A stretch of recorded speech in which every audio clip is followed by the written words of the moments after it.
Interesting. Right, guys, we're going to begin now. There's 23 of us in so far. There will be some others joining as you go on as well. Can everyone put their cameras on? That would be great if you could do.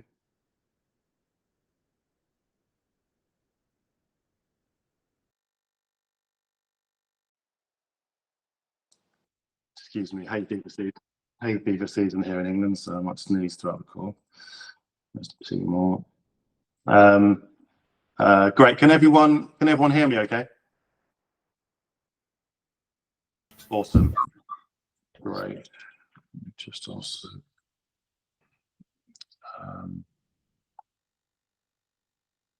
if anyone has any questions, please use the raise hand button as well to do that.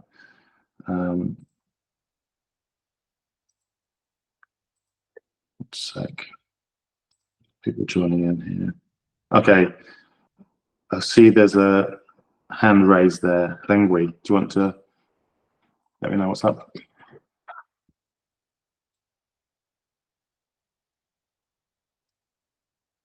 Or was that by accident?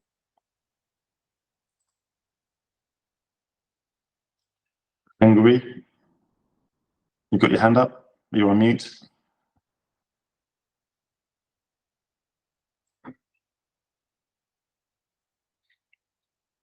Okay, I'll put it down.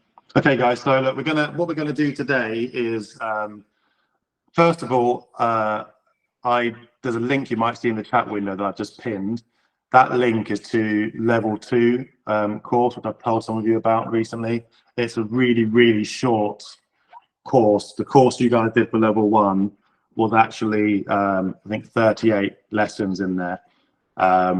Whereas this one only has 5 lessons in there, and it's kind of on request from some people, to be honest with you, where it is it's so quick and easy to do. It won't take you very long at all to do it. But the reason that we created this really short and quick course is just to get you to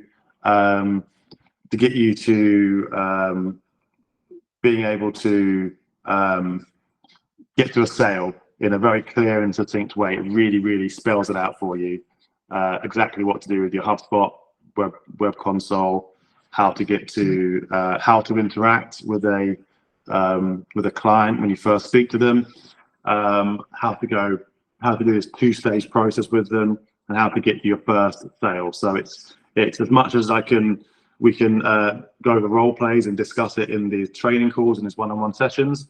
I think it's really, really worth doing that short course, especially if you haven't completed your first sale yet. It's definitely worth doing it. It'll make life a lot easier, and it'll clarify how you're supposed to be interacting, what kind of questions, what kind of open questions, and it'll make your life all round easier. So if you haven't already, please enroll on that.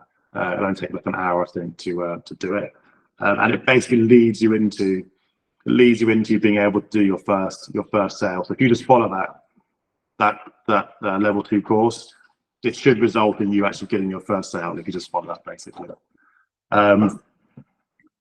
Before I start, I know there are a mixed bag of some people in this group. Normally, this call is with people who are already onboarded, who are actively going out, speaking to shops and doing sales, but we had a little email permission error, so therefore I had to put this message out on the announcement. So there are more people than typically in this group, but that's fine, because I know that from previous times when this has happened, some people have ended up signing up off the back of it and wanting to go out and start doing some sales with PIGEE once had a better understanding of it as well. So that's fine. Taking that on board, I understand that not everyone's in the same place. Some people have I haven't even done a first interview with me, which is fine. Do still book that with me, and we'll have that call still, though it'll be a much shorter call because we've had this training session today. I've got some of the team on here who have been with us for a long time, who are on this call. Toby and Nixon on the call as well. And I was hoping to have Lewis on the call today. He's currently over in Thailand He's currently over in Thailand, onboarding some shops. He was in Bali, but now he's in Thailand, so the times didn't quite meet up with the time frame. But we have got people on here who are more or less roughly in the same time frame of their kind of experience of us moving forward in this process. And so the things I really want to do today are, first of all, a little bit of objection rugby, which would be slightly difficult over a Zoom call. Objection rugby we normally do is every single day when we have a sales team in person. And we use this to loosen up our tongues, to get used to interacting and dealing with rejection and objections, because with any kind of sales, if you're not pulling out objections from people, you've actually made a mistake somewhere in that process. You shouldn't consider a objection to be a negative thing. People should be giving you objections, because if they don't give you objections, they're not even listening to what you're saying. They're not connecting with what you're saying. So never let it knock you back. I had a call yesterday with someone who's not on here yet, but they're going to be on this call, who said one of their issues is that whenever they get an objection from a merchant, from a client, they show it in their face. They show that negative response in their face, and the customer then responds negatively to them, and that's something that they have to work on doing. So having a bit of a poker face, not reacting to someone's objection. In fact, it's better if you create the habit of just smiling. Someone says, "I don't need this. This is not for me." Just smile. Smile every time as your initial response, and then give your nice rebuttal to what their objection is. Objection rugby. Let's ask someone here if you want to give me an objection. If you've already been out to shops speaking to some potential clients and merchants, throw to me one of your objections. I'm going to rebuttal it. Then I'm going to give someone else an objection to rebuttal, and we're going to just do a few circles of this. I'm going to pick someone very randomly on this whole thing, so please pay attention. Take your phone off mute once you're selected. Ricardo, I know you've been out doing really well recently, registering some stores, speaking with people. If you want to throw me an objection, and I'll give you a rebuttal.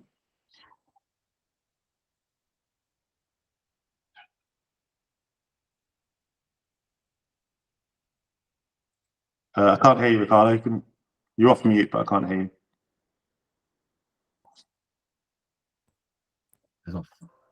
You hear me now? Yeah.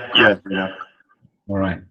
Okay, so you say that customers will pay cheaper shipping rates because it's cheaper going with PIGEE than going directly to the couriers themselves. All right, but I have special rates with my couriers that I'm using, so how will it benefit me then?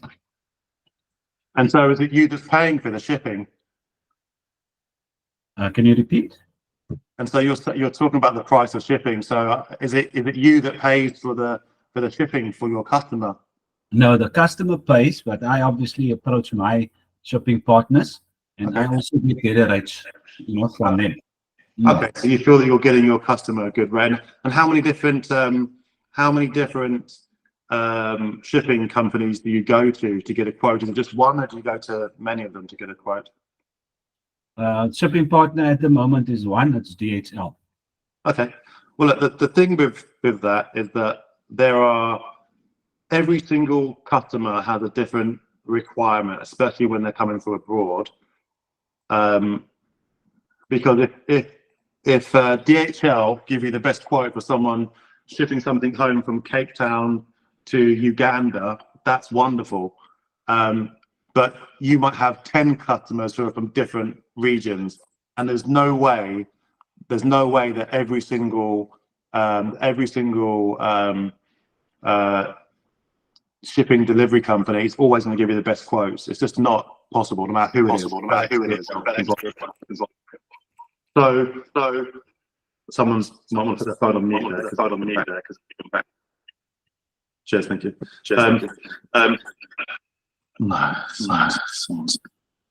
Yeah, if you can also mute yours. Molded it. Hello. Mute, please. Yeah, someone needs to. Okay, so I'll just echo myself anyway. So look, when you deal with one shipping company, it's impossible for them to give you the best quote because they are not going to be the best for every single route, which is why PIGEE is completely different. PIGEE is an omni-shipping company, which means that we have multiple shipping companies, including FedEx and UPS and other companies, integrated into our system. So when a customer has their address and they then make a request to have something shipped from you to them, our system is automatically giving them the best rate that's possible. And on top of that, we operate a discounting mechanism. So they will never pay more if they went by going through us than if they went directly. It'll always be at least slightly cheaper by going through PIGEE than if they went directly. For example, let's say DHL who you use are integrated with us. They will still pay slightly cheaper going through us than if they went through you and through your rates directly with them. But most importantly, because we're omni-shipping, they are always going to get the best rate for them for their particular route, not just a fixed price based on one offering from one shipping company. So it's pretty much, it's very unlikely that they'll ever get a better rate. And also, what's really important for your customers and for you, your business who wants to make money and make returning repeat customers, when you use PIGEE, unlike when you go to DHL and just do them a favor by giving them a referral, we pay you a cashback. You get a commission for every time you use PIGEE. So your customers are getting cheaper shipping, less hassle, and you're getting paid for doing so. Okay, cool. Let me throw a. Okay, back on myself. Let me throw a this to someone else who I know has been out. Let me throw this. Actually, let me throw this back to you, Ricardo. I want to throw you a objection, and then you can choose someone else on the list, whether they've been out or not. So, Ricardo, I would use this app, but I'm just not really good with technology. Okay, Leroy. So, yeah, we all are not tech know-hows, but the user interface on the app is quite, it's user-friendly, simple to use. And that is also where I come in, to assist you every step of the way, to be by your side, to help you, and also to get you to a point where when I know you are comfortable using the app and you don't need me to physically be there to guide you through it, that is when I will take a step back and allow you to continue, with your business in that regard. But I will be there every step of the way to guide you and to get you to a point where you're comfortable using the app. Okay, all right, great. Who do you want to choose to rebuttal your next objection? Okay, let's go with Grantham Williams. Grantham, you there?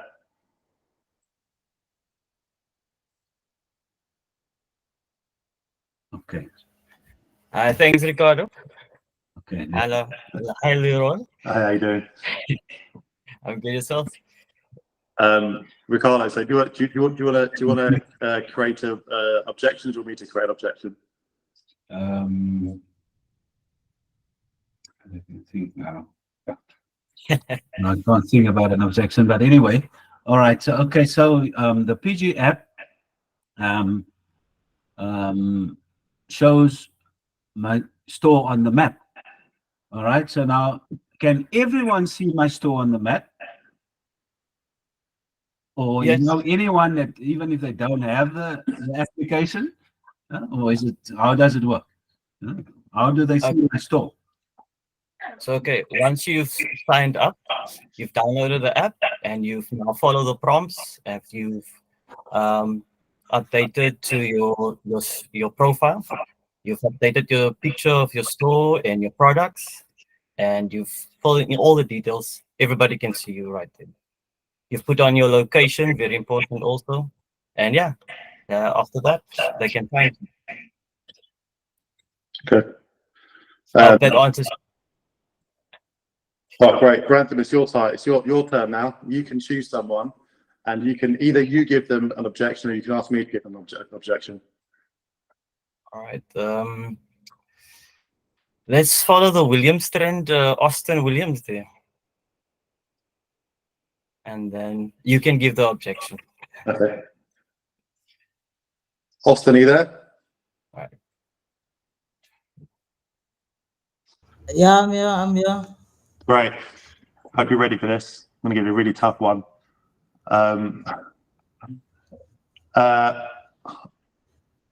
Who are you? I don't know. Like, what have you? How are you even linked to this company? How do I know it's not a scam? Is it the question? Yeah, that's my objection. Who are you? How do I know you work for PIGEE? And how do I know this is not just a scam? First of all, I will carry my document with me that you send me. That's the only proof that I will actually have to say that I am registered under PIGEE. So I will present the document to you, and then from there, I will actually show you to go Google it. You understand? Because on this side, okay, on this side where we are here in PE, people won't just believe you once you walk into the store, because they will obviously think that it will be a scam. So what will save me actually is a document that you send it to me, the one that I signed, so that I will present. And obviously I will show them, okay, no, here is a group and here is people actually using the PIGEE app. So that will be my main objective, to prove that I am working for the company. Okay, fair enough. I would add to that. I would maybe it's just a reflection of my personality, but what I would say is, look, don't even worry about whether I work for PIGEE or not. This is just a publicly available app. It's up to you if you want to use it or not. It's just going to make you make more money and make your life easier. You do your own research. Google it. There's tons online about PIGEE. Don't worry about whether I work for PIGEE or not. I do. And next time you see me, I'll probably come wearing my PIGEE t-shirt and everything else. That's what we do when we speak to customers. But just download that app, download the app, have a look at it, see if it works for you. We only want to help wherever we can help, and that's it, to help you do more sales. We care about the ecosystem when you're doing more sales in this business. I'd really deflate that. I think a good strategy often with objection handling is give a slightly political answer sometimes, which is like redirect their attention a little bit, rather than say, oh, here's my business card, here's my lanyard, here's this and here's that. Just redirect them a little bit, from what their initial growth was, because to do that, sometimes you think, well, what is their real problem? Because people throw up objections all the time, and you'll find that the objections they're throwing out are not the real objections that they even want answered. They don't want to see your ID. They don't really want to see you in that kind of, they don't care about that in reality. They're just thinking, I've figured out this person is selling to me, or I think this person's selling to me. How can I get rid of this person? That's what they're doing quite a lot of the time when they're giving you objections sometimes, especially that kind of objection. Natasha, you put your hand up. How can I help? Yes, just to ask, can we say something like, in regards to the scam issue, can we say something like, by registering, we do not need your exact personal information or bank account details. You can just add in your business PayPal account. We don't need personal information. Can we add that to it? I wouldn't go into all that personally. It's open up more questions than answers. I would just say, look, I wouldn't even go anywhere near that stuff, to be honest with you. If they are like, is this a scam? Because we used to get that in Indonesia sometimes. They wouldn't say, is this a scam? But when you ask when you registered with them, there are, I think I've said before, there are 2 points in that registration process that throws up and make people feel a bit susceptible. One, when they're adding their bank to their app, if they don't feel like they trust you, yeah, they're like, well, hold on a second, why do they want my bank details? This could be a scam. That's normally a weak point. And so that's why there's a skip button in that. They can just skip it and do it another time. And the other bit is when you're doing their verification, they photograph of the selfie, photograph of their ID. Sometimes they're like, well, why am I getting a photograph of my ID? This looks suspect. And again, you say, look, I'm here, I can see you, just do another selfie of yourself, and I'll get them to approve it because I know you're a real person. And that's the whole point of it. This is just about protecting customers. So I wouldn't go into you shouldn't really be asked if it's a scam off the cuff. Or be when they're registering, they might get a funny feeling. But you just can, you don't need to say, well, we're going to protect your data. Just say, look, this is about protecting customers by being able to know who you are. All of the data is encrypted anyway, but it's just about making sure that our customers feel protected. And when customers feel that they can trust you, they will spend more in your shop. That's the real value to you. This is a verification process, so our customers know you are who you say you are, and then they will spend more money in your shop because they now trust you, they now trust your business. And that's how I'll probably Austin, your time to choose. Who do you want to choose to be the recipient of a objection?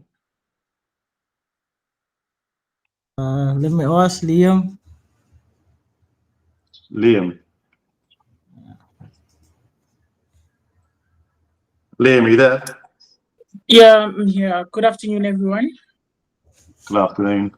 Austin, do you want to give him a objection, or do you want me to give an objection? You go ahead, Leroy.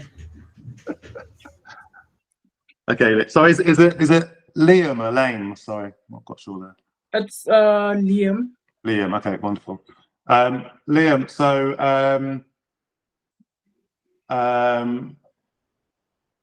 but most of the products I sell in this shop are really fragile. They're really fragile. What happens if it arrives damaged after the customer has bought it? Well, with me, I'm still new to this app. Just make it up. But Just make it up. Freestyle it. Freestyle. Freestyle it. It's cool. Just freestyle it. Okay. I think with PIGEE, they do cover up damages along shipping. Yeah. So everything's insured. So as soon as it's paid for, as soon as it's collected by that shipping partner, it's insured. And that's it really. It's a really simple response. It's insured. Okay. I know you haven't gone through the process yet, Liam. I'll let you choose someone though who you want to choose to be the recipient of a. We're going to just be 2 more of these. Then we'll go on. We'll move on. Who do you want to be the recipient of your objection? Tabo. Tabo. Okay, so my question would be, why should I, as a merchant, trust you and your company to handle all the shipments for my customers? I hear where you're coming from, and it's right to have your doubts. And if you have any doubts about us, you can check our business card here. Now, when you do sign up for PIGEE, you're going to be asked to put in your ID as long as your banking details, but you can skip that process for the time being until you start getting paid with the app. However, when it comes to just using the app, remember that you don't have to pay anything. It's completely free, and it's just commission on every sale that you get from it. Great, well done. Tabo, I'm gonna, if you don't mind, I'm gonna do the last one here. I want you to come up with the objection, and I'm gonna choose the person for you. All right. That person is Sarah Wickham. Sarah, you there?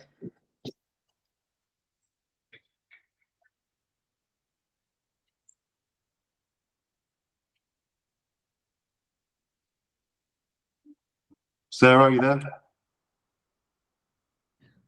Can you hear me? Yeah, we can hear you now. Right. Yes. So, Tabo, shoot. Okay.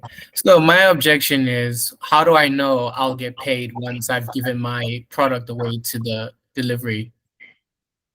Good one. Funnily enough, that I was actually saving that as a question to ask Leroy. But I've kind of just been thinking about it while I was sitting. Because I know that you can choose to pay directly into your PayPal. So does it get paid directly into the store's PayPal account? And then it's how, I actually don't know the answer, so I would like to know, where does the cost of the shipping go to? Is it paid, does it separate, or is it all paid into the PayPal, or how does that actually work? So none of it goes into the PayPal. It all gets paid to PIGEE's bank account through, we use Stripe. We use the company called Stripe for our incoming payments. So everyone that pays in uses Stripe, which means you can use Apple Pay, Google Pay, credit card, debit card, whatever payment you want, you can just pay with that. That goes into our Stripe account. Then at the end of every month, we pay the difference. We pay all of our shipping companies. So they do the order there and then, but we then pay our invoice for the difference to the shipping companies every end of month. So that's how the shipping gets paid for. The money that goes to the merchant, as soon as the product is collected by one of our shipping partners, the API is automatically updated. That tells our system it's been collected, so it's no longer their responsibility, it's now the responsibility of the shipping company. As soon as that happens, they can then make a withdrawal.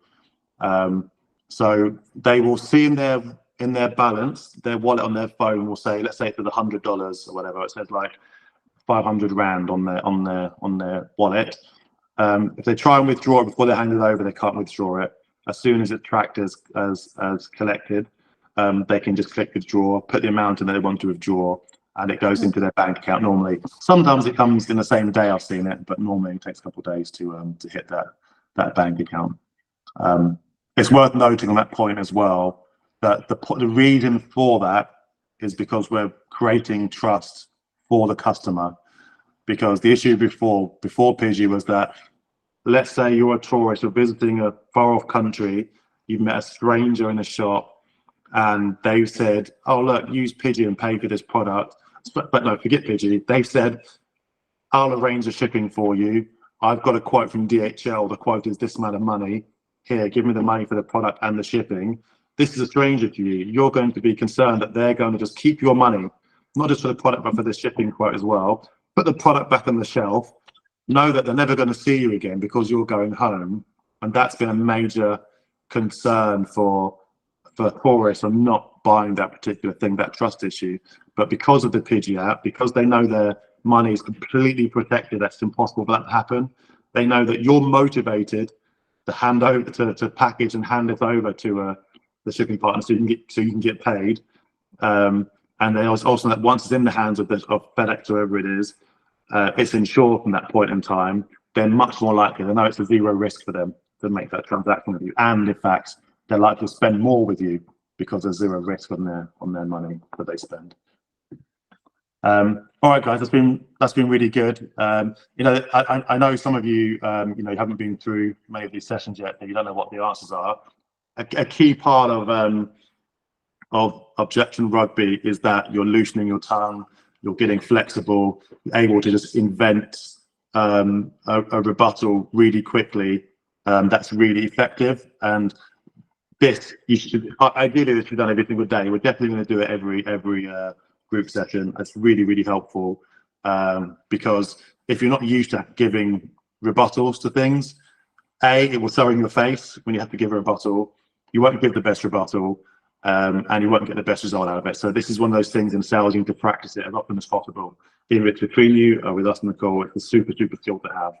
And to do it looking and feeling really relaxed about how you do it, and confident. You know, they need to believe you. Sometimes you are telling them something that benefits them, but if you say it, you're stuttering and not being confident about it, they won't believe you anyway, if it makes sense.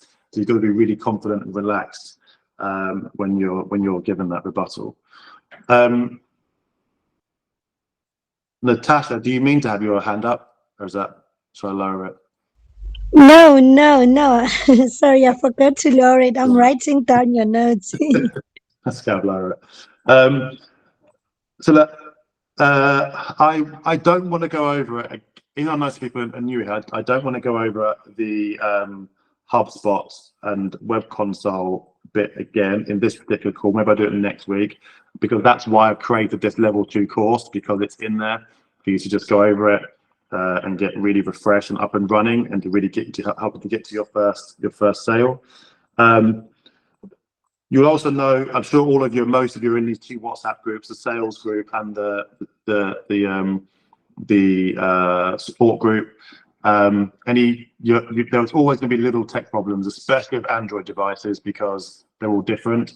iPhones are normally fine. I always find it seems to always be Android device that have issues. Just chuck it in there, because if I'm not the hand, then some of our developers are in there, some of our other team are in there, Nixon's in there, and they'll be able to give you a really quick response, and anything that could help. Because if you're in a shop and something's not working, you'll want an immediate response, and someone will be in there to do that for you. Though I don't mind if sent to me personally, but I don't always respond immediately though.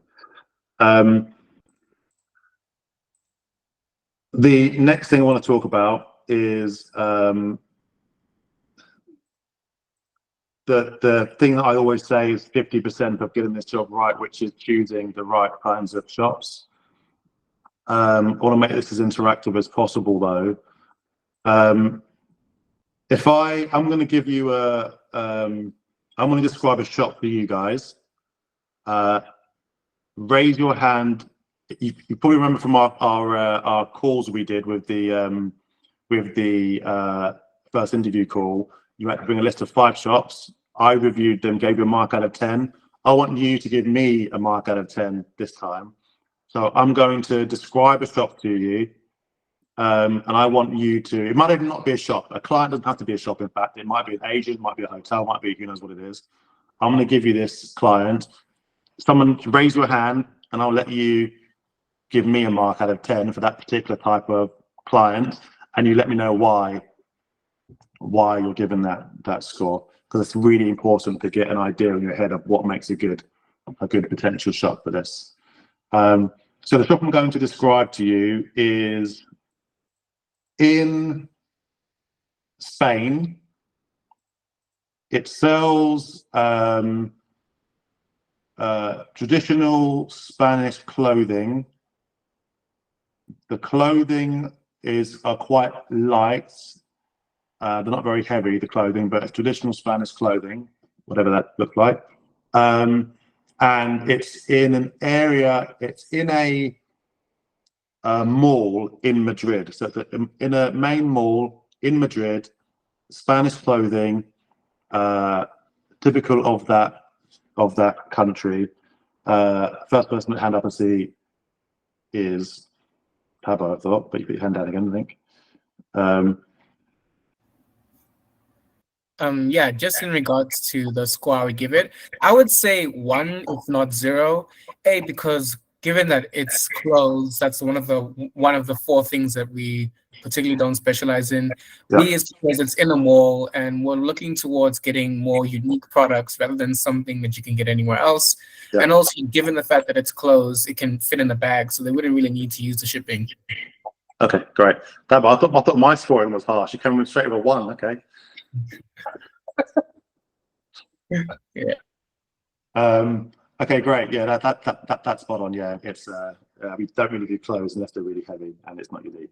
Okay, great. In fact, you know what? You create a shop. We're going to loop this round again for a couple of goes. You describe a shop, where it is, what it sells, good or bad. You describe a shop, and then someone else put their hand up and they can say what they score out of 10. All right, so the shop is mainly based in London. It's one of those corner shops that you wouldn't necessarily find at a mall, and they specialize mainly in selling jewelry. Okay. Anyone put their hand up? Dylan Jonas, here we go.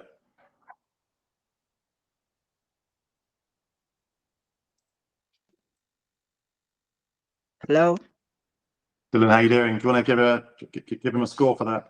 Any reasons why? Oh yeah, I'd give it a 5 because first of all, I don't think it's going to be very useful to the PG app because it's jewelry, so jewelry isn't very big. The customer, the tourist, can always just put it in their suitcase. They can have it on their body as they go back home. So yeah, I don't think it will be. That's the reason. It's absolutely useless for the app. Okay. We wouldn't be able to help it in any way. Okay. Okay, great. Okay, that's awesome. Yeah, I think you're right there. So yeah, jewelry, all these things are small. Yeah, they can just be put in your bag. Let me throw in a different one. So let's describe this shop as it's in Morocco. It sells gold topped, not literal gold, let's say bronze gold looking topped, small coffee tables. It's about so big, about half a meter in size. These are tables that you can buy in other parts of North Africa, but not so much outside of North Africa. And they are pretty expensive. You know, they're like in dollars, they're like $150 each for this particular product. And yeah, that's my shop. Who wants to put their hand up and respond to that one?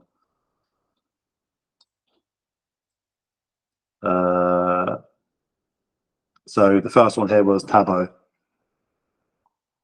But hold on, still I'll can hold give on it a shot as well. Let me skip you because you just did the last one. And Yeah. let me give it to Storm. Storm.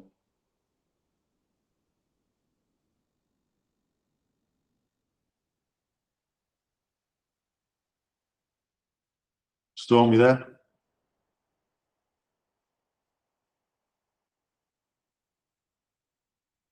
You're on mute, by the way, Storm. Maybe you're trying to speak.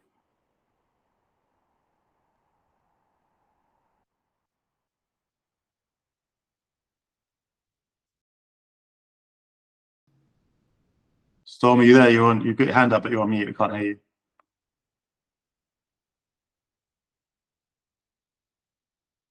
No, okay. Liam, do you want to do it? I think Storm is AFK. Okay. Before I get into it, I have a question. Is that store a tourist attraction?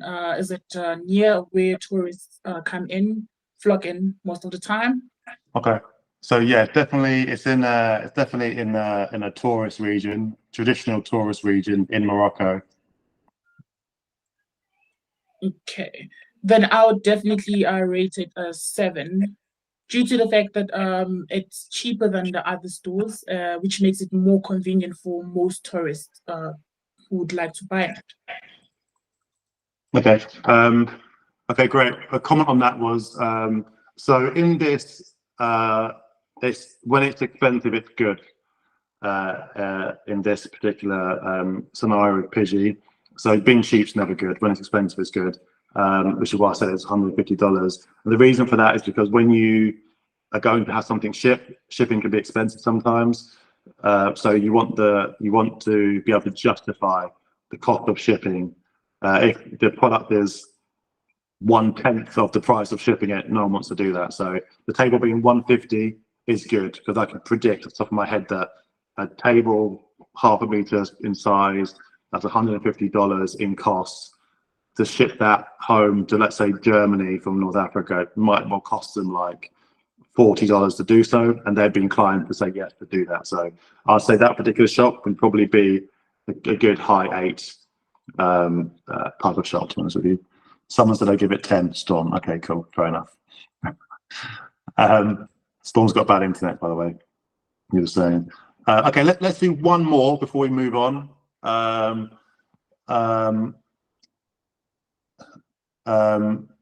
going to quickly describe the shop again, actually, and I'll just I'm going to choose someone to give it a score. This shop is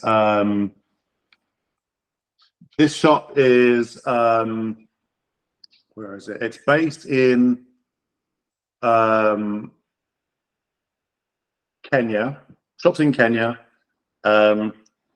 It's far from all the other shops, but however, it is a place where tourists stop over in. It's just outside Nairobi. It's the Rift Valley, 4,000-foot drop-off view over the Rift Valley. There's only like 3 or 4 shops there, but they are for tourists. And they sell lots of little souvenirs for tourists, mainly this sort of size gifts for tourists. They are unique to Kenya. You can't buy them elsewhere, and they are pretty cheap to buy. Let me choose someone. Unless you want to raise your hand. Okay. Sarah Wickham, Kimmy.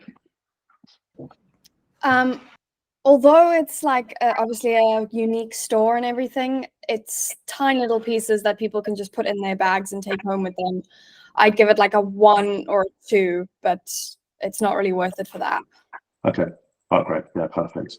I've got to start giving harsher scores because you guys come with these 1s all the time. Ricardo.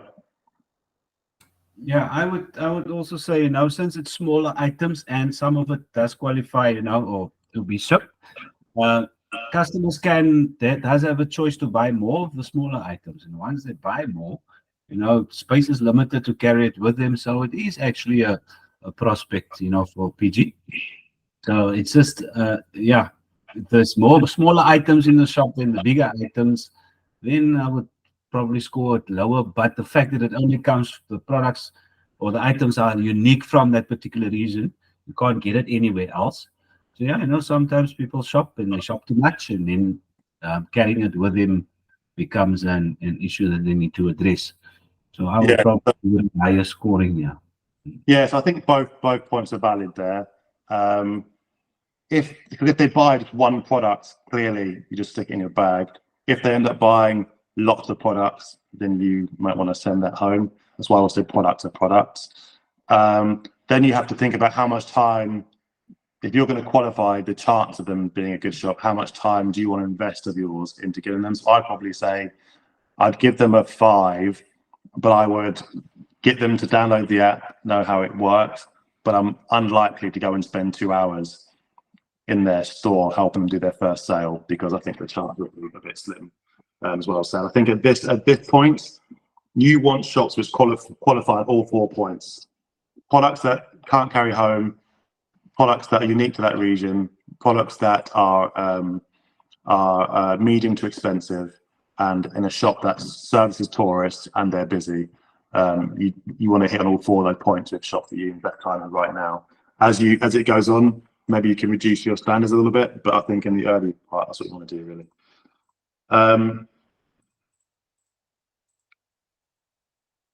Okay, so 1 second.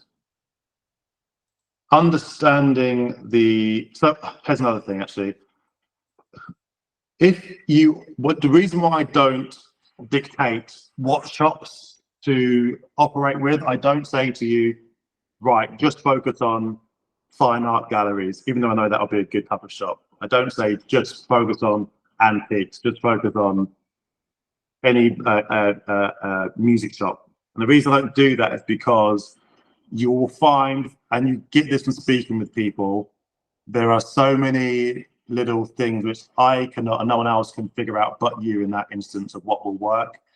For example, you might speak to people at a hotel and they say, oh, we're always having this problem where our patrons here want to send things home. We don't know where to recommend them to. And you can say, well, look, if you can supply the packaging for it, you can just sign up as a PIGEE shop and get commission for your customers here. Why don't you give it a go?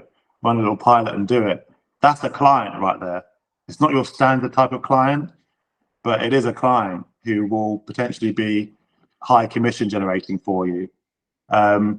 You've spoken to an agent like the guys in the V&A waterfront there, and I wouldn't say speak to them just yet, mine, but it might be someone like them who in a mall operate shipping, and you might say, look, why don't you use PIGEE for a couple of orders? Let me know what commissions you guys normally get. Let me speak to the team and see what they can do for you.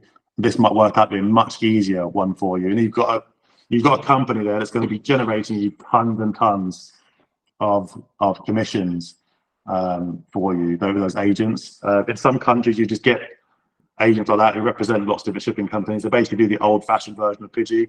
You can do that. There are loads of things that I haven't thought of yet at all, which you'll come across. The key part of this is understanding the value proposition, and then calculating if that particular person. Also, another thing we have is personal shoppers. We have an Italian personal shopper and some from other regions where personal shoppers, that's their job, to buy unique and strange things for people in other countries, and they can just use PIGEE to do that. They can just be a PIGEE shop themselves, and they can just use PIGEE. Their life is easier. They're getting paid from the client, and they're getting commission for the shipping as well. So there are lots of different types of vendors and clients that can work on this that I haven't even thought of yet, that you'll figure out as you go along. It's really about running that thought experiment with yourself, and seeing if their scenario qualifies for you, and asking them questions, which leads on to the next point. But someone's got their hand up with a question. What's going on here? It's me. It's you. That's actually. Yes, I'm also new here, so I've got a question. Maybe you can answer it. So, does it have to be tourists only buying those items? Let's say you have like a metal elephant that is in the requirements of the required kgs, perhaps in Johannesburg, and that person stays in Cape Town. It's still in South Africa, but then that person stays in Cape Town. So locally, the let me say the rich guys, they see this item, he's introduced to PIGEE. Can we also use that, or does it have to be tourists only that are outside South Africa? As you can imagine, we make money from margin on what the discount is. So if they're shipping domestically inside of South Africa, the charge for shipping is not very much. We have the same thing in Indonesia, where we use line parcel for domestic, and shipping can cost you like $2 sometimes to ship things around the country. So there's not much money in that. So we're not saying never do that, but definitely a shop can do that, but it's not of much interest for us to do so, to be honest with you. So I wouldn't. You do want to stick with people who are shipping to tourists abroad primarily. I do understand, because normally we all know here in South Africa, people with a whole lot of money that can afford these big items, if they're introduced to PIGEE, it will be delivered at home. Money is not the issue to them when it comes to shipping, as long as their stuff is delivered and everything is okay. That's why I was asking. Yeah, that's a fair point. To be honest, right now as well, in South Africa, we're not set up just yet for domestic as well. In other countries we are. South Africa, I don't think we are for domestic just yet.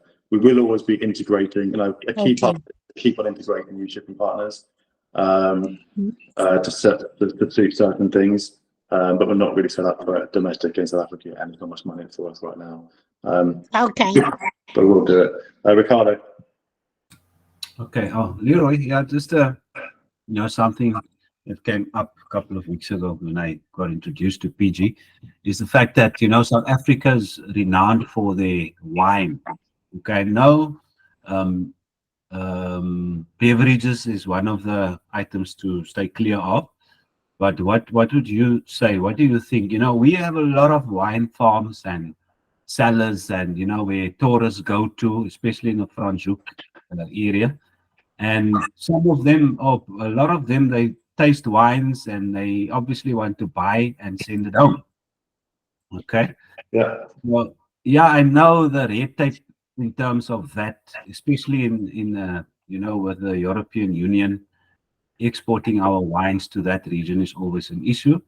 But do you think it will be worthwhile, getting merchants like that on board, to ship the customers' wine orders home? Because obviously, if the customer wants the box of wine, they know what the red tape is in terms of their country shipping a day and the excise and duties and all that. They want to use the service, you know, and they are prepared to foot the bill for whatever extra costs there are. You think that it's also a market to explore? The one issue with that is that it's not as bad as wine as a spirits, but it's a potentially high duty product when received at the other end, and so it can be really cost inefficient. If they don't care about the cost, then sure. The other thing is that whoever is doing the shipping has to be set up for specific types of shipping. Let me double check if the shipping partners we have in South Africa are set up for doing wine. I'll come back to you. I'll put it in the sales group if they are. I don't think they are though, but I'll double check. I know in some regions we are, but I'll double check South Africa. Personally, I wouldn't do it if I was a customer, but like I said, every customer's got different demands and different wishes. So if they don't mind paying an alcohol duty when it arrives with them, then sure they can hypothetically do that. But also, let's say you buy a crate of 12 bottles of wine in South Africa. It's just, you know what, the costs are going to be ridiculous by the time the cost of shipping it, because of the weight, and then the extra. Yeah, you've got to really love that. But I think the customers who do that are a very small amount of client customers who do that. But we'll see. I'm happy to make it possible to do anything. So I'll come back to you on that a little bit more. Okay, no, thank you. And then the other thing, another one is that in the market where I was prospecting now over the past week, different vendors. I was on Saturday.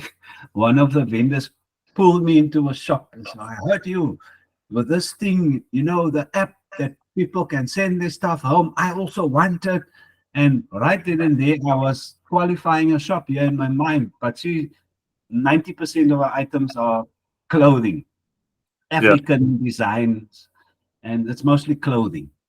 All right. So in that case, you know, she's really want to get onto the PIGEE platform. And obviously from my side, I didn't even tell her, listen, your products and all, you know, then there's going to be objections from my side again. But I had to think then and there, and I told her, well, I can get you on, you know.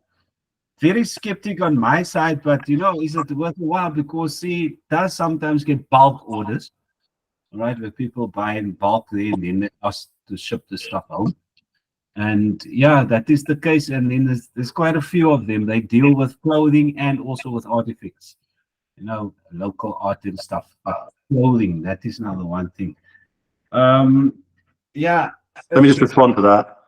Yeah, that's fine. So that goes into the category of, you know, it's unlikely to make you high frequency transactions, commissions, but and it shows you are explaining the value proposition well, because if you explain the value proposition well, 90% of shops should say, "Please, yeah, hook me up. I want to be on this platform." So that's a good sign that you are presenting it correctly. And so, yes, everyone's a yes. They want to go on the app. Yes, you download the app. You go on the app. You need me. You call me. You take my WhatsApp number. You call me if you need me. But you just don't go and spend just 2 hours in that shop helping them do sales, because it's pointless. But you are very clear. Like, download the app. Here, I'll help you get registered. Take 2 minutes to get registered. Here's my WhatsApp number. Hey, add me. Let's exchange. You need me, you call me. Anytime you need me to help with you, you just call me on WhatsApp. I'll come and help you. And I think I've not been saying this for a while. I often, with clients who have already done their first sale, even clients who haven't done their first sale yet, I make you, as a salesperson, as an SDR, you should make your own WhatsApp group. Make a WhatsApp group.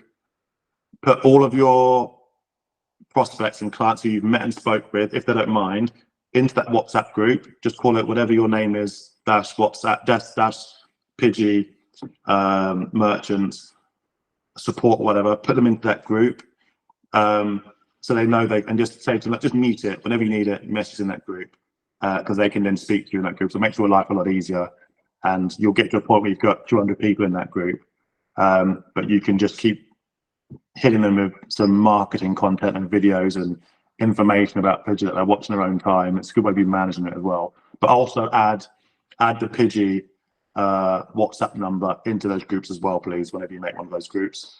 Yeah, that's a good way of doing that as well. So the ones who aren't amazing, you can still keep in the loop.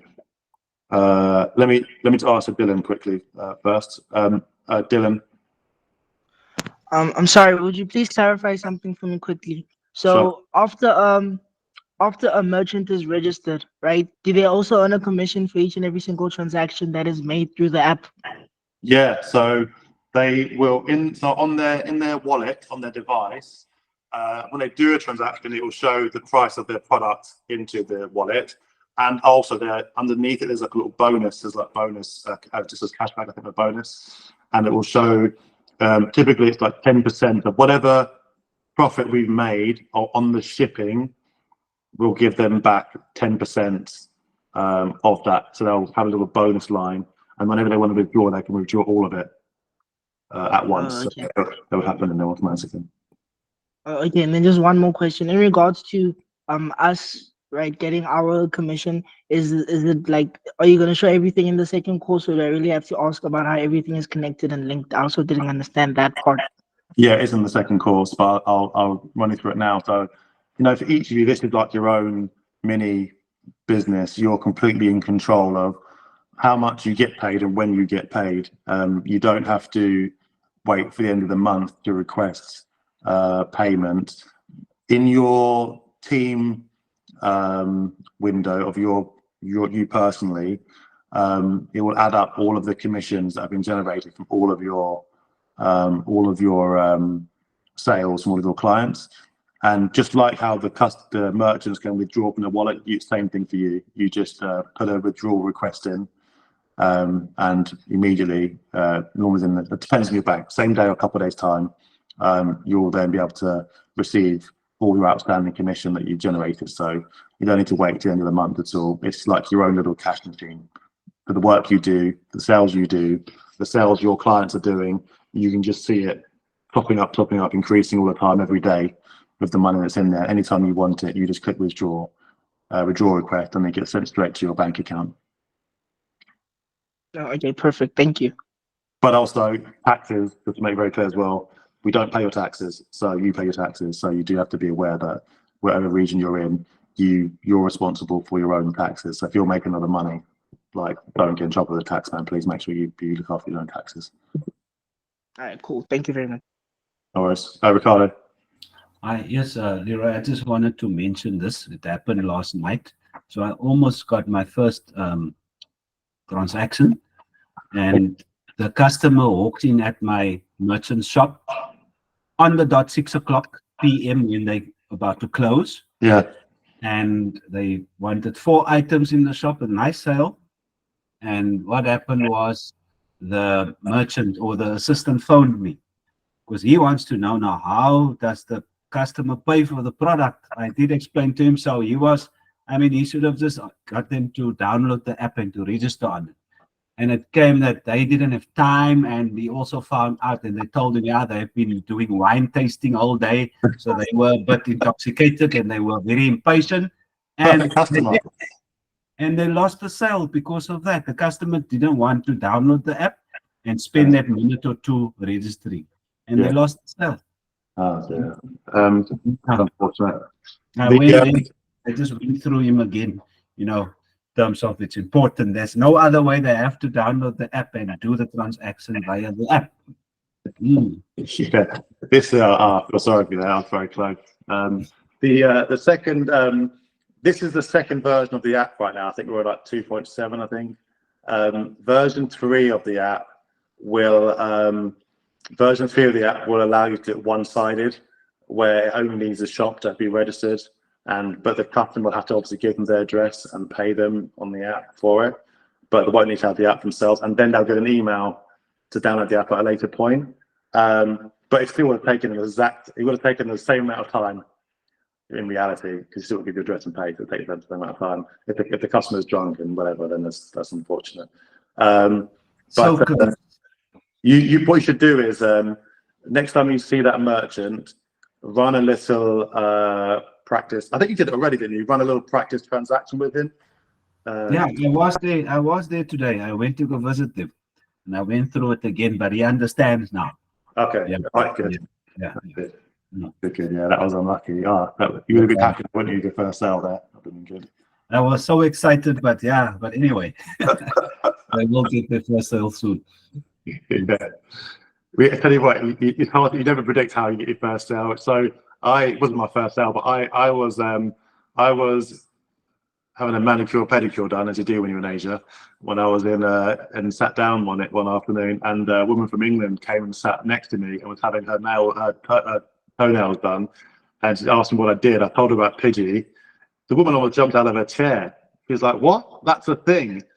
There's a shop around the corner. I've been desperate to buy this big lamp from this shop and have it sent home, and that's exactly what she did the next day. She went to this shop. She got them to register as a customer. She got them to register. And yeah, she bought this lamp, had it sent back to England that she'd been dying to buy. So yeah, you never know how to get your first customer. But yeah. You know, while on that point there, when the customer gets the merchant to register, does PIGEE handle on your side? They handle a client or deal with them? Because obviously, whoever I get to register is my merchants. In terms of, say for instance, someone requests a merchant to download the PIGEE app, and that merchant is maybe with 20 meters away from one of my merchants. Now, in terms of dealing with that merchant, you know, nurturing them and assisting them in whatever they need from your side, what happens there? So if you're on your P's and Q's, if you're on your toes, you will notice that there's a shop there that doesn't have any PIGEE stickers, but they've done a sale. And if you look on your web console and it's not assigned to anyone, it's still open season. So you have to notice it first. But yeah, you just go in there and say, "Hey, my name's Ricardo. I see you've done a transaction. How did you get on with it?" And then get it assigned to you, because there no one else is at the moment. So yeah, you can do that. No one's fine. I just add them to my HubSpot with the relevant contact details so that it can link with the web console. Okay. You're easier to have a client. Yeah, you can do that. That's fine. Cool. And the reason why I say that as well is not just because it's like I'm Samson, I want to give out free clients to everyone, but it's because from that client has become a client in the optimal way, which is a real customer's come in and said, "I love this product, this solution. I want to use this." They are amazed by this right now. They don't even know half of the benefits that can be achieved by it. And they are very likely to give you really warm referrals to other shops. They're going to have a story to tell. So you can now become friendly with them and say, "Look, who else do you want to recommend? Who else do you think would be good for this? Introduce me." And that's going to give you 4 or 5 other merchants just like this who are super warm. You know, you can really build on that. So definitely, if you see it, take it. We are over by 10 minutes so far. What was I trying to do before I was distracted? I wanted to raise, in fact, I'll just open the floor, especially for the people who haven't gone through any further down the line of the early training yet, or the first calls yet. Has anyone got any questions that you'd like to be answered? Okay, Tabo, hit me. Just when it comes to level 2 now of the course, is there a due date that we need to get it completed by? Do whatever you like. There's never a due date for any of the courses. It's just here to help you. You don't have to do it, but I'm confident that if you do it, you spend an hour doing that, it will increase the chance of you being able to complete a sale quite a lot. So yeah, it's open whenever you want to do it, but it will just there'll be other. Okay, no worries, Ricardo. There'll be other courses that we'll release. We've actually got 6 courses, but these are the 2 that have been released. There will be courses on things like marketing to help you use the marketing console and push things out. There will be ones on telesales as well, but I just want you to be focused on getting that first sale right now. And then, once you've done a few sales, then you'll see access to other levels that you can do to help you do that next bit and improve what you're doing. Ashley.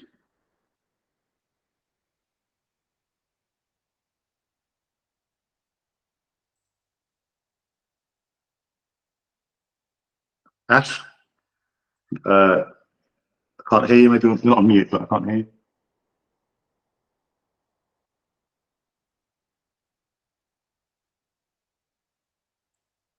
You having the message having problems there? You can message it if you like in the window.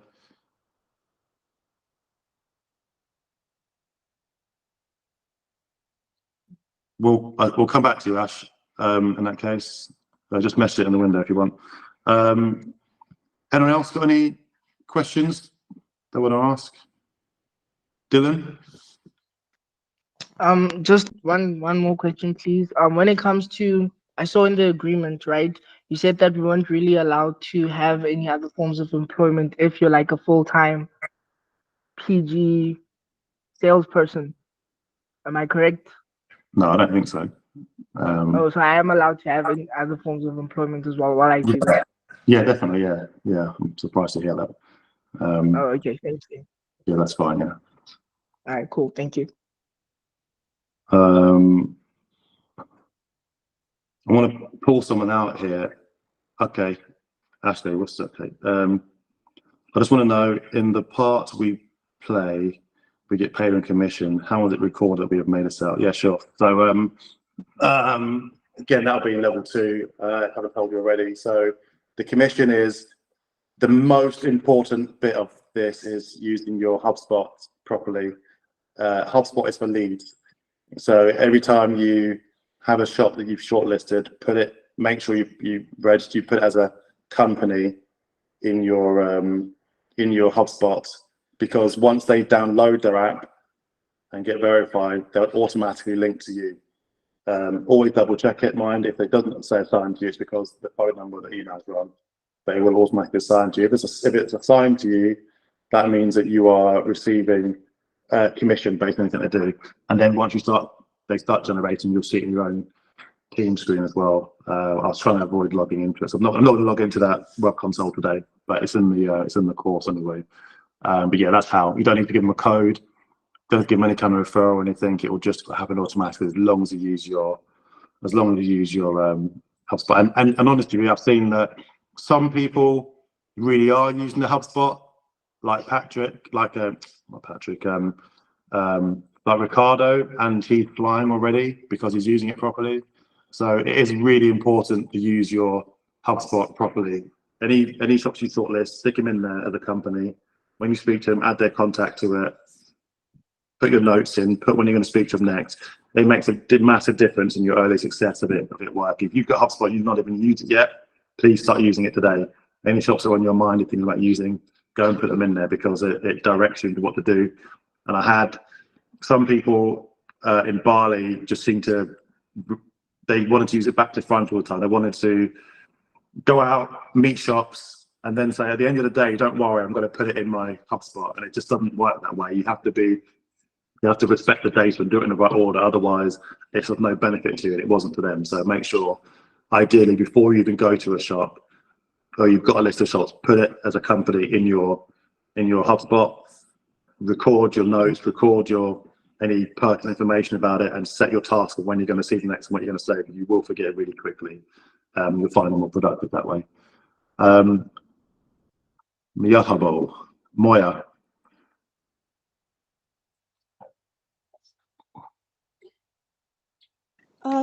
So I was basically asking the same question, but in terms of the tourists. Should we put the tourist name on HubSpot as well? That's a good point. You can do as a contact. You can put them as a contact and as a tourist. I think there's a drop down for that, in fact. And it's good to do that because, yeah, you can remember the conversation you had with them, and being able to stay in contact with a tourist that's just received a package is a very happy tourist. It's a new thing for them.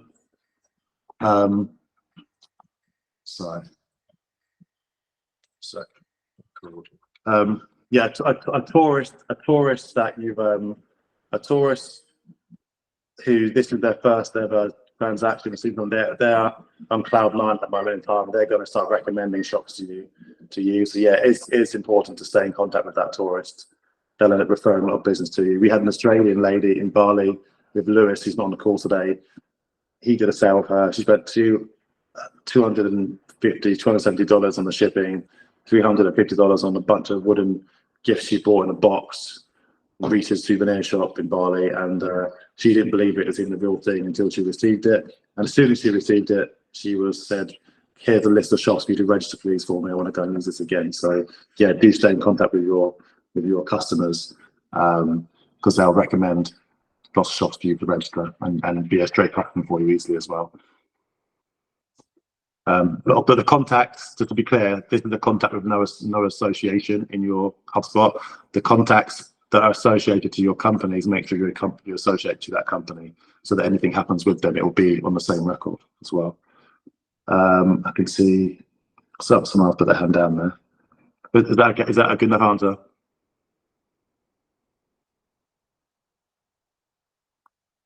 Brandon Williams, I think you had your hand up a minute ago. Maybe change your mind.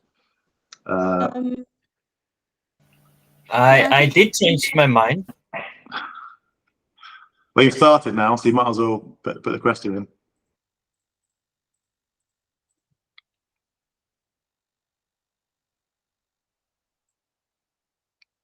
Okay, go on. All right. I'm all good. I'm sorted. Okay, thank you. Okay, Tabby Fox. Okay, my question is, I went to some other place in Soweto. So the place was full of your arts and culture products. But now the problem is it's like one long line full of vendors there. So let's just say maybe I approach one of those people and then they want to register on the Pigee app. Are we allowed to actually go to Google and then add the company there and then add them to the app? Yeah, you can do.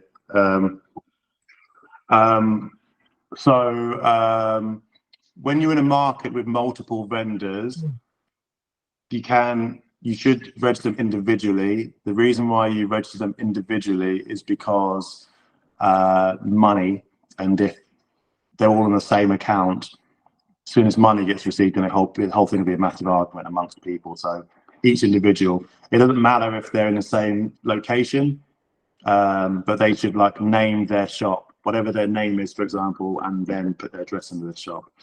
So yeah, you register them individually. I had this experience in Nairobi, just outside Nairobi. We went into a place called Galleria, where there are about 70 different merchants in there. They're not mobile, mind, they are static. They do stay there. And I just got one person registered there and then, as you can imagine, maybe 10 or 12 other people came to have a chat, and I got all of them registered at the same time. I had an audience of people to get registered on the app to then go on and start using it. And that's easy pickings for you to do it that way. If they are mobile, which means they are in different locations all the time, then you have to make it really, really clear to them and keep reminding them that wherever they move to a new location, that they update their address, because if someone buys something from them, FedEx or whoever it is will go to the wrong location, and also the quote will be wrong, cause a whole nightmare. So those are the two things to factor in. And one more thing is that it is really good when you have shops in the same area. One shop stick together, so if one shop is good, so many of the shops around it will be good as well for what your value proposition is. And then if they're seeing lots of merchandise about Pigee in that area, a customer is much more likely to complete a transaction when they've been getting subliminal marketing of Pigee branding everywhere in this area. It's validation about it, so it is good to get markets of shops. And if you do know one around that's good, you might want to get there first, because you'll be upset if you get to that shop area. There are 70 shops there to be potential, and someone else has beat you to it. So if you do go that kind of area, get one on board first, and then try and get the rest of them in that area. Okay, thank you, Leroy. No worries. And also, again, when you're to be on hand, as Ricardo discovered, he'd spent 2 hours in the shop, I think, or an hour in the shop. Unlucky for him, when he'd gone, they don't have a customer who would have used it. But if you have an area, whether it's a street with 4 or 5 shops or a market with 70 shops, you can just be around. you can just be around. And every time, have all their WhatsApp numbers in your WhatsApp group. Every time they need you, they will just either shout out to you or they'll WhatsApp you, and you're there to help them make sure they complete that transaction in the early part of it. You know, you're there, so it makes your life a hell of a lot easier when you're able to register shops in the same area. Okay, thank you, Leroy. No worries. Karusha, yeah, let me just message me afterwards, by whatever means, email or Indeed, whatever. Just message me that we'll get that resolved on your side. Anyone else got a hand up? Any other questions? Nixon, you're on the line. I don't know if you've got good internet. Tell everyone what happened when you, not that Nixon's not a salesperson, by the way, but he still managed to close a sale somehow. Nixon, what happened when you were in Bali and you registered the shop? It's like a small art shop, and they wanted to do a sale really quickly. Are you there, Nixon? Can you hear me? Yeah, I can hear you. Can you hear me? Yeah. Tell them, say what happened in that instance. So for those who don't know me, I'm Nixon. We've been on this journey for a minute just to create this product for once and for all. But the thing is, as you can see, we have people from different regions, and it applies, it cuts across. So my experience when I was in Bali, it happened so fast. I met this person who was who wanted to get an artwork for their bedroom in France. So they wanted to ship it. So what happens is I'm talking to this guy, I'm getting all the finer details, and in Bali is a bit different as opposed to these other regions because the roads are narrow, you have to get the address right and everything. So this guy walks into the shop as I'm onboarding this person, wants to get this artwork. They've seen this artwork for a minute, but they couldn't get it back home. So what happens is I get this guy to sign up. These other tourists also signs up, but the thing is they were not walking around with what do you call it, with their card, so they needed to go back and to load it. So that's what happened, and it happened like so fast to an extent that we needed to go back and now start branding that specific show. So that was my experience. It was about 15 minutes. We literally, Nixon literally onboarded that shop, and we walked down the street. By the time we got to the end of the street, the guy called Nixon back and said, "I've got a customer." We had to go back and help him to do this selling. So sometimes we do get lucky. Riddy was upset because he couldn't believe that he is a salesperson. And it's Nixon. And you know what's funny about it is I don't speak Indonesian language, and I was able to walk them through the entire customer journey because it's screen after screen after screen, which was quite fast. Then you find some of them do not use PayPal, so we needed to switch to the other bank. It's called Dots, Stripe, which is now what we've been using. Which ideally it was quite fast. And ever since I've just seen the product grow, added more features. Just making sure that also as a shop owner, you're actually even earning from the app itself if you're going to recommend PIGEE as your shipping partner. But then again, the benefit to these customers is they're actually receiving the cheapest cost as opposed to one shop now sending to all those shipping partners. So it was quite something impressive for them as well. Yeah, you find there's a bit of skepticism sometimes because no one's done it before. No, this is about really doing something that's new to everyone. So you need to, and the best way to get someone to do something that's new is to just get on with them. You don't need to think too deeply about it. Just allow them to understand that you're on the same team as them. You care about the products they're selling. You care about them doing sales, which you do because they do sales, you make money. And so you're on the same team as them, and you just want to help by whatever means it is to make sure that they're doing regular sales, they're doing more sales. And even when customers who visit them buy something today, that customer buys again. When they go back, they're going to use a Pigeee app. And that's a very important difference between when they recommend it to like excess luggage, or when they call and get a quote and do DHL's job for them. They're not going to get repeat business off that very often. But with this, the customer can just literally go on the app, message them in the chat window, choose what's on their marketplace, and buy things from them again. And you rarely get that with tourist customers, but this allows them to do that. So, you know, just let them know you're here to make them. You're not selling anything. You're just here to invest your time in them increasing their sales and capturing customers that don't normally capture. This is how we're going to do it. We're going to work together. This is how we're going to do it. We're on the same team. I don't need to sell you on anything. We're not opposite in this transaction. We're on the same side of this transaction. I'm not selling. Me and you, Shoppo, are selling to a customer. That's what it needs to feel like for that customer. Guys, we're going to call it a day imminently. Before we do, first of all, really appreciate your time. I hope you've gained some value from this session. I try and do it every Tuesday. Happy to do one-on-one sessions.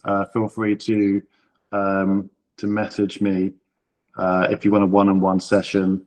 I don't have it to hand, the link on this device. Two last questions before we go. I'm going to do two more questions, two more quick questions before we call it a day. Thabo, question.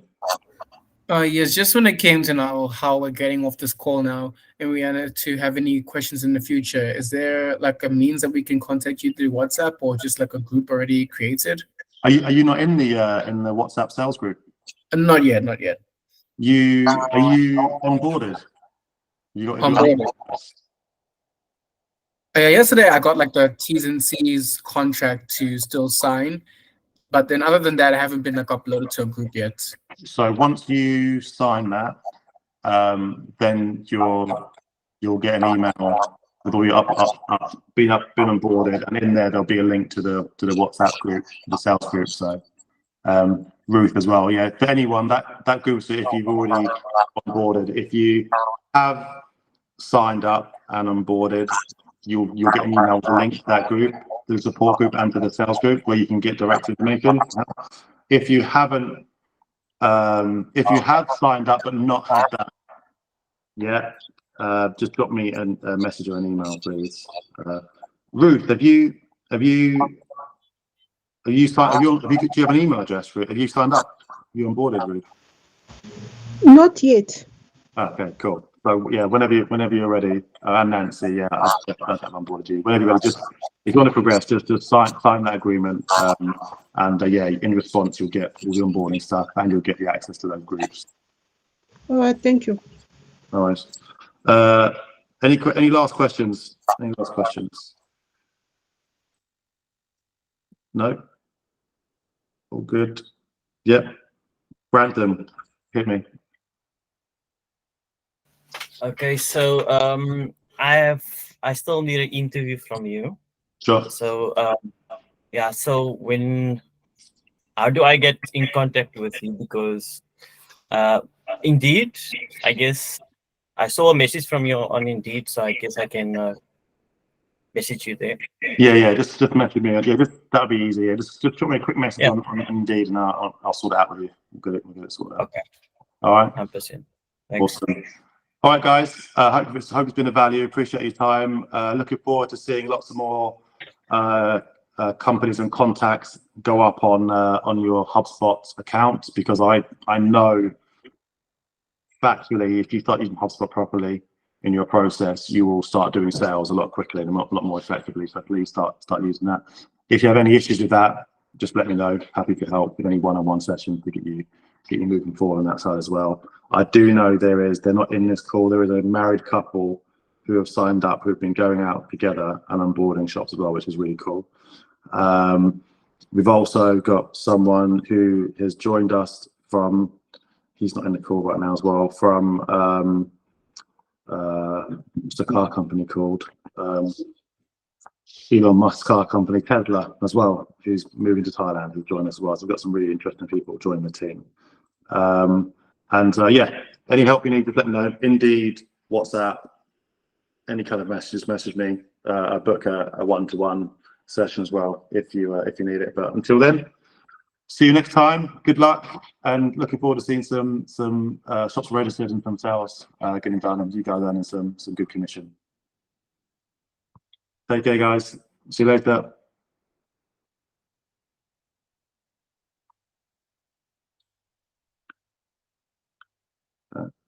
Nancy, did you still need to ask a question? Are you okay?